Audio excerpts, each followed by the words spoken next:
This from the Bleacher Report. Every team's undrafted free agent most likely to make the team. For the Browns, they go offensive guard Javion Cohen. While PFF credits him with allowing a sack, Cohen told Bleacher Report he didn't allow a QB takedown in any of his 1,332 pass-blocking snaps during his 4 years in college. And the sack was wrongly credited to him. Cleveland touts one of the NFL's top starting guard tandems, but depth is annually tested. Cohen's blend of athleticism and Power 5 experience could move the needle for Kevin Stefanski.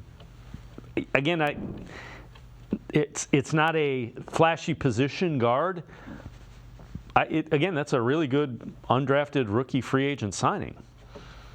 Yeah, I mean, this was a guy that for me looked like he should have been drafted, at least, maybe in the 6th, 7th round, just because he has so much sheer power, and he's a younger guard than most of the guys that got drafted in the final 2 rounds of this draft. So with Cohen, I think as much as, maybe this case with all these UDFAs, it's going to be hard to crack this roster just because it's so deep across the board. There's so many great players at every position that it's just going to be hard to really pop and find a roster spot for yourself unless you really go out and dominate, in mini camp, OTA, mandatory mini camp, and then obviously training camp of the preseason games. You got to play really well. And also with Cohen, you got another rookie out there in Zach Zinter, their 3rd round pick, who's pretty much who's gonna make the team. You imagine he's gonna be a starter going forward. So already that's one depth guard spot filled behind Joel Bitonio and Wyatt Teller. So the question is, how many more offensive linemen are the Browns going to take into the regular season? Obviously, with 53 roster spots, you can only bring in so many linemen.